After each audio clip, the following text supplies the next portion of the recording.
Hiya, it's Molly from the Reading Hour. It's the 1st of March, the sun is shining. Everything feels so much happier and brighter and lovelier here, and we're all feeling the benefits of it. So I hope that you are too, wherever you are. And if you're not, I hope that it is just around the corner for you as well.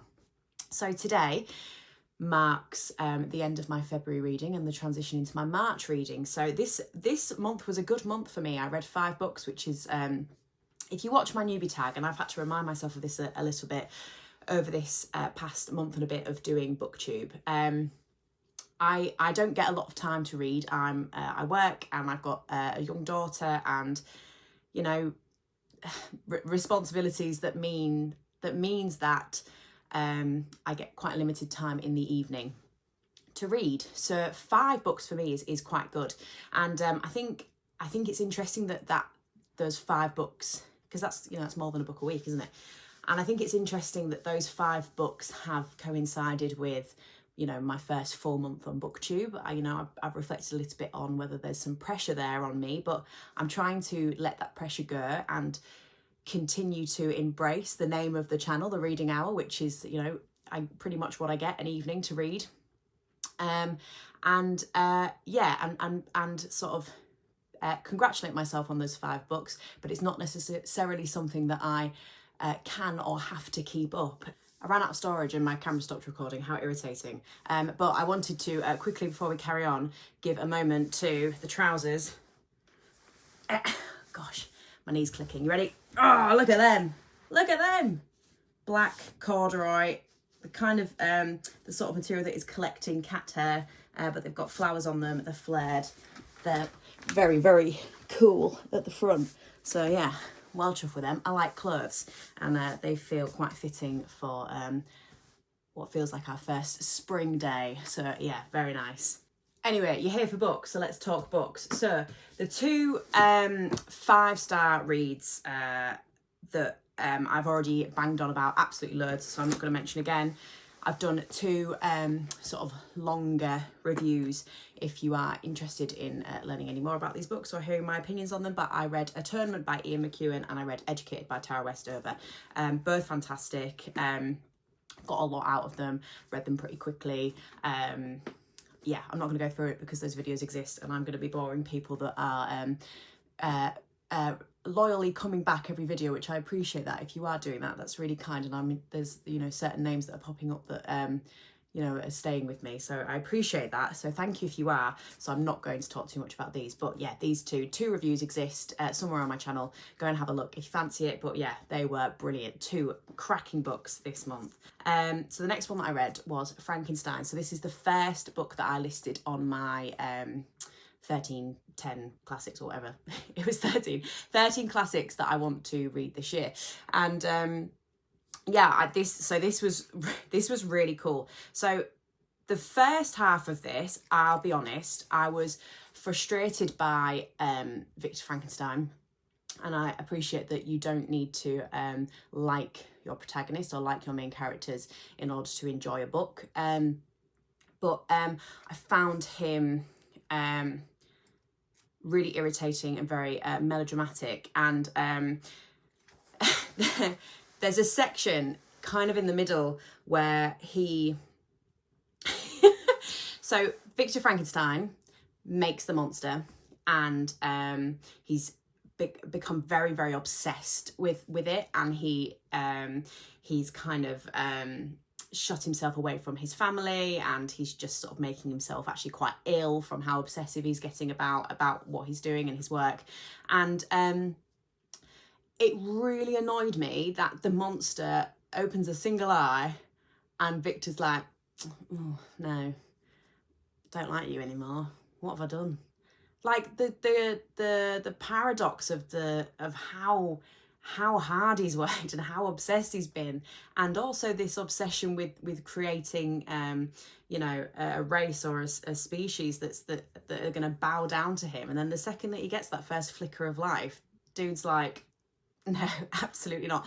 So he goes in the place that he's staying, the flat or the house or whatever, he goes to another room and goes and has a nap or a little lie down and just hopes that it's all going to blow over. It really, really reminded me of the Shaun of the Dead scene. Go to the Winchester, have a nice cold pint, and wait for all this to blow over.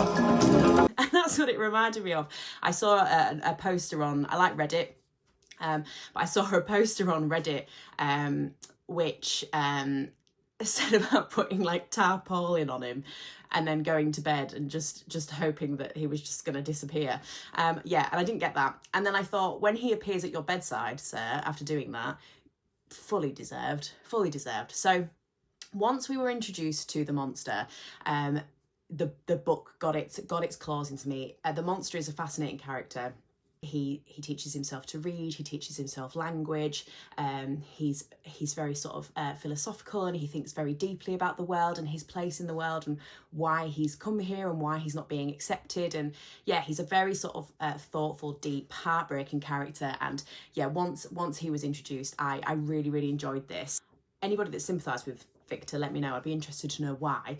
But I had a lovely comment on my video about classics from Book Chat with Pat, and she directed me towards her video about books that she's an English teacher, or a retired English teacher, and she directed me towards her video about Frankenstein, which is one of her favourite books to teach. And that gave me another perspective that really sort of raised this book again for me, about, you know, the own tragedy of Shelley's life and her the fact that she lost her mother very young, which is a theme that runs through the book, and the fact that she had she lost multiple children. And yeah, so quite obviously Mary Shelley was most likely a very, very, very depressed woman. Probably experienced what we'd now call postpartum depression significantly, and I really felt that misery sort of permeate the entirety of the book. It's very heavy on the misery, and it's very heavy on the feelings of guilt, anger, everything that would come with the complex emotions around probably losing a mother and losing a child. Very complex, very emotional. I think she also wrote this very young, which is incredibly impressive. There was one other thing though that kind of made it just miss the mark of 4 stars for me. Was I found the writing style really distant.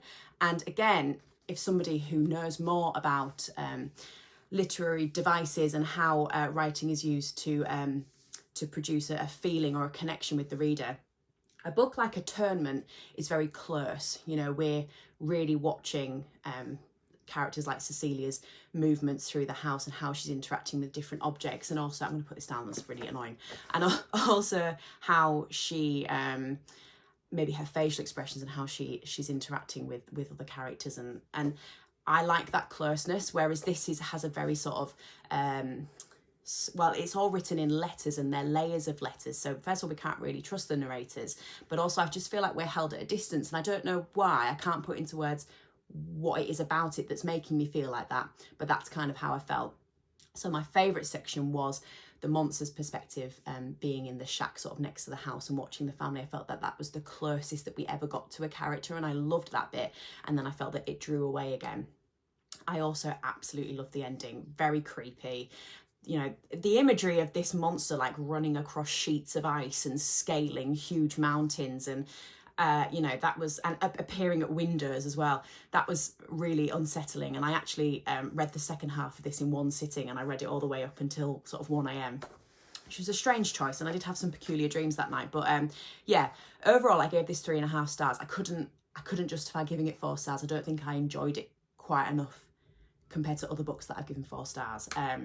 But it's undeniable, the talent, the emotional impact of this book. And I think if you are interested in classics and difficult language, because I will say I produced a list, and I might give those words, but I produced a list of words that I had to Google with this book that I never heard of, and required the definition in order to understand what she was talking about.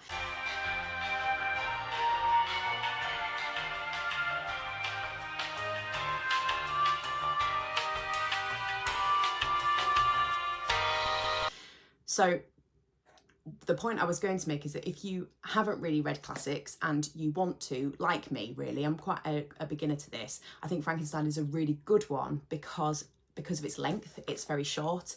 And also because the story is quite well known as well, so you can kind of, any areas that you're maybe like a little bit confused about, you can fairly easily fill the gaps. But yeah, overall, Frankenstein by Mary Shelley, I gave 3.5 stars, and I'm looking forward to reading more literature along the same sort of genre and style, because yeah, it was, I'm proud of reading this, and yeah, I don't know what else to say about it really, but Frankenstein by Mary Shelley. Okay, so the next one, and the one that I read at the beginning of the month, was The Herd by Emily Edwards. Really random. I haven't seen much, many reviews or anything about this at all. My mum chose this for me and her to read together, and we both admitted to, we'd try that again, put my teeth back in, Molly. We'd both read The Secret History by Donna Tartt together, and then we jumped straight into this one, and we both admit to some snobbery going into this book, you know, after reading something as kind of lyrical and beautiful as The Secret History, to go into The Herd, which is, the writing style is completely different. So it's very to the point, it's very straightforward, it's very clear cut what's happening. You know, she doesn't really use any sort of descriptive writing. She doesn't really do a lot of even like metaphors or anything. It's just very much what's happening. Because the book it's more of a book clubby book, so it's about exploring an idea or an opinion. So this book follows two characters, Elizabeth and Bri. They're both mothers of young children and they're best friends. They're both very different, which is interesting, because it's interesting because it resonates with me, as I've got a 2.5-year-old and I've met lots of other mums, and it's quite a contentious, controversial thing, motherhood, and you wouldn't think it would be. You'd think there'd be some sort of community, you know, the phrase "it takes a village," but it is quite interesting how people can take sides on how they like to parent and what they like to do.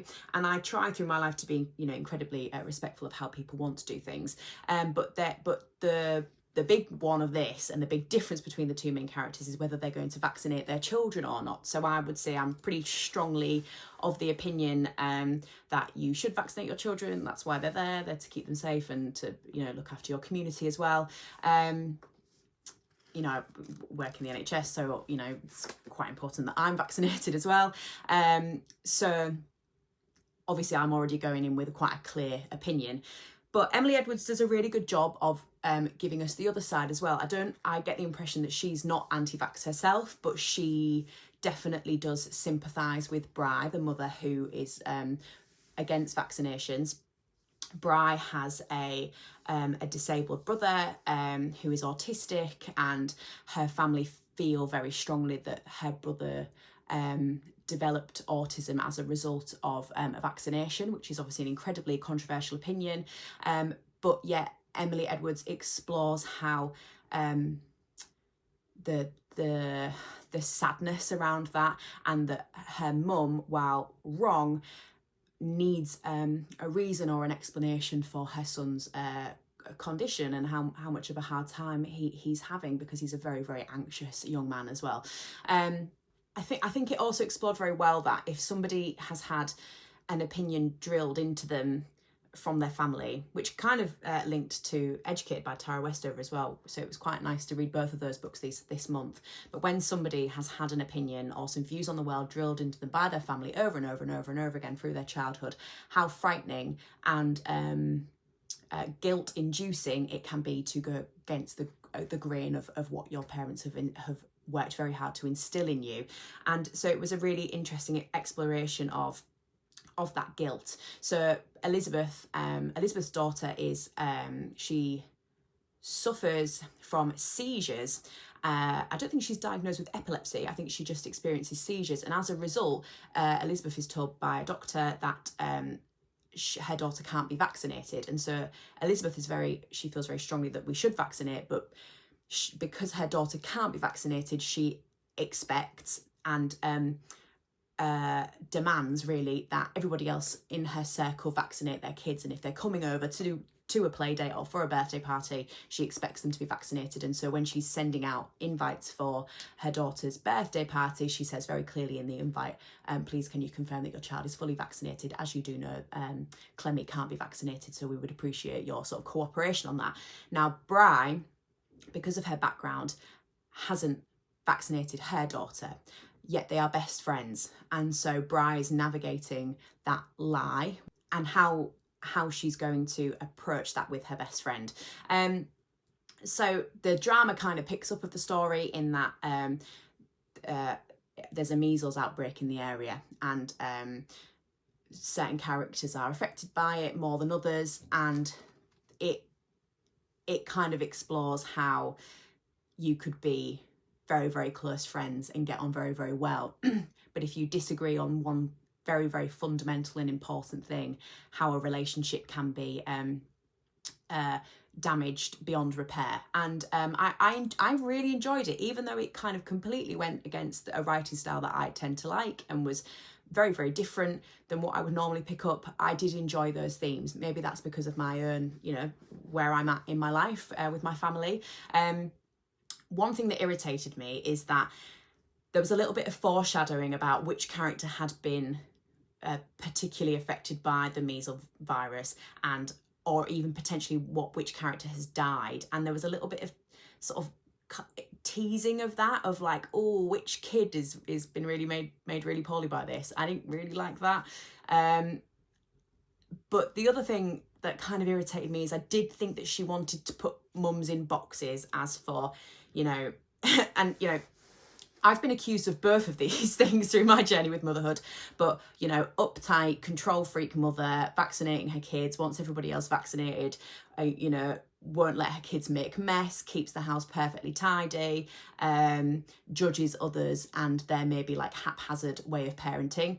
Box number one. Box number two is hippie, spiritual, easygoing mother, extended breastfeeding, you know, lets her kids run wild, the kids have got no shoes on, doesn't vaccinate. And those were like these two boxes. And again, maybe this book was a little bit personal for me, but I have, there is no box to put a mother in, and depending on where you're at and how you're feeling, you change and you flip-flop in how you might interact with the day and how you're going to manage your child in those days. But I have been accused of both through my experience with motherhood.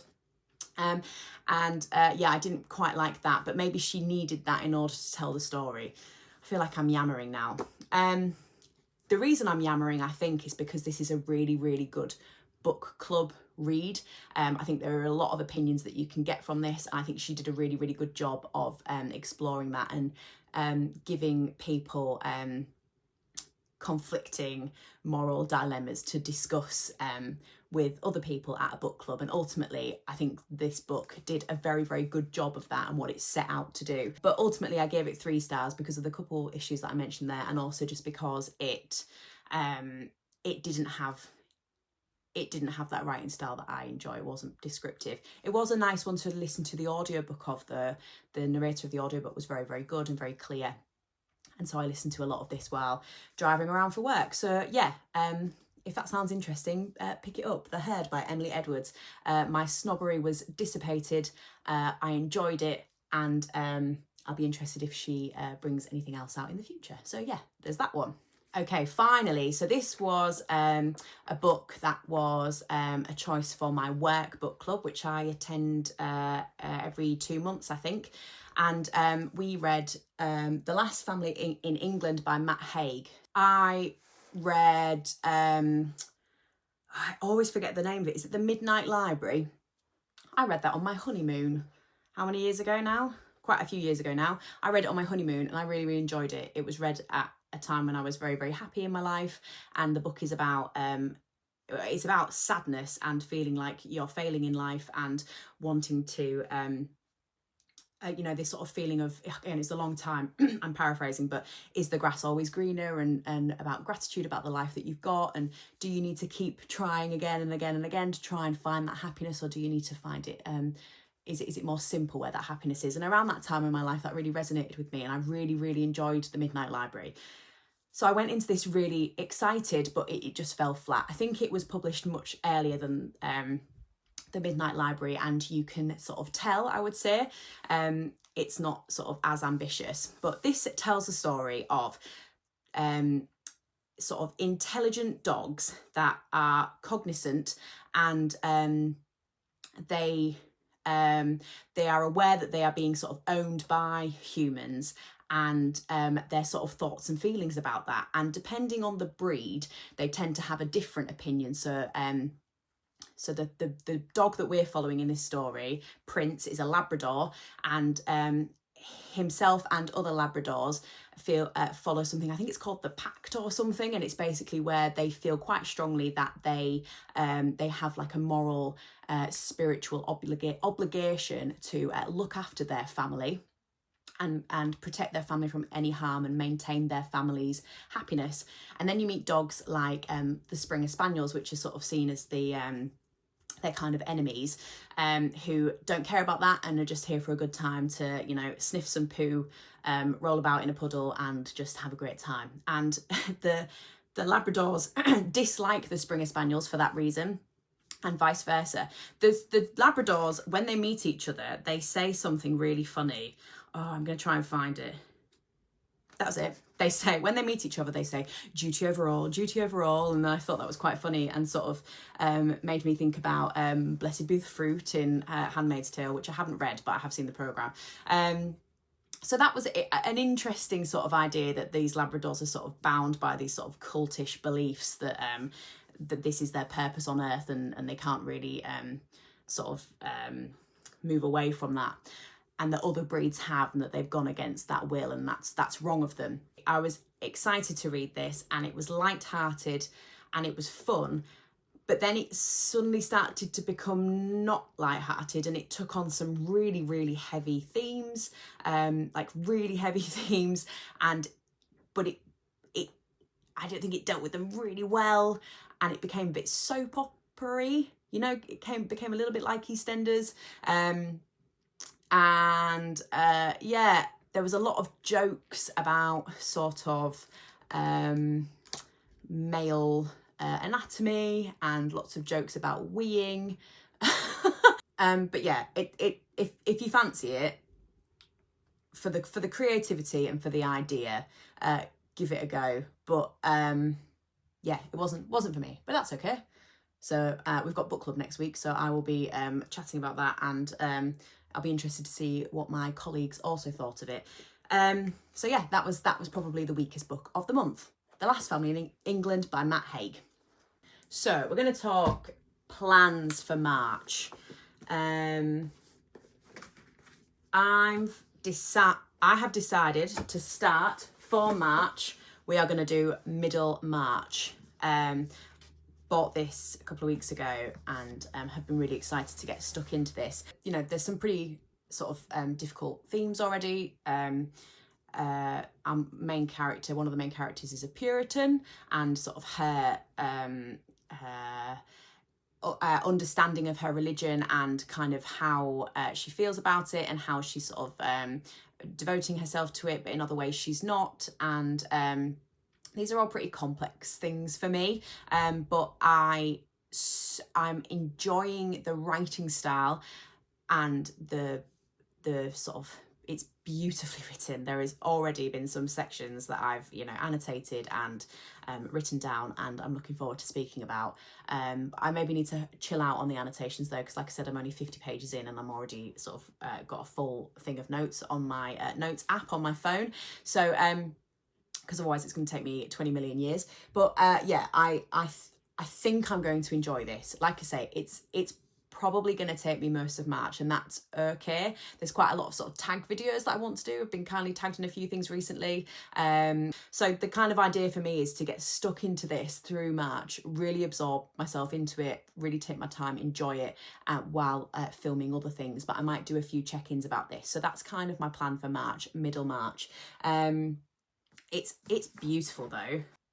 I mean, this is stunning. So this is a comment about when somebody might make a comment about you or criticize you very sort of quickly and thoughtlessly, how it might stay with you but not so much them. So Dorothea felt hurt. Mr. Casaubon would think that her uncle had some special reason for delivering this opinion, whereas the remark lay in his mind as lightly as the broken wing of an insect among all other fragments there, and a chance current had sent it alighting on her. I mean, how beautiful to think about a comment that might stay with you and make you feel really rubbish and reflect on it for quite a while after, whereas for that person it's nothing more than the broken wing of an insect. Yeah, beautiful. So I'm really looking forward to getting stuck into that, but I do think that, you know, the reading hour, we spoke about that already, don't get a lot of time to read. I need to be realistic about how long that's going to take me, and that's okay, and that I would rather take my time with it than feel that pressure to rush it so that I can review it, you know, quickly. So yeah, that's Middlemarch. I also just wanted to mention, so I've said before that I do a lot of driving for work and I do like to listen to audiobooks.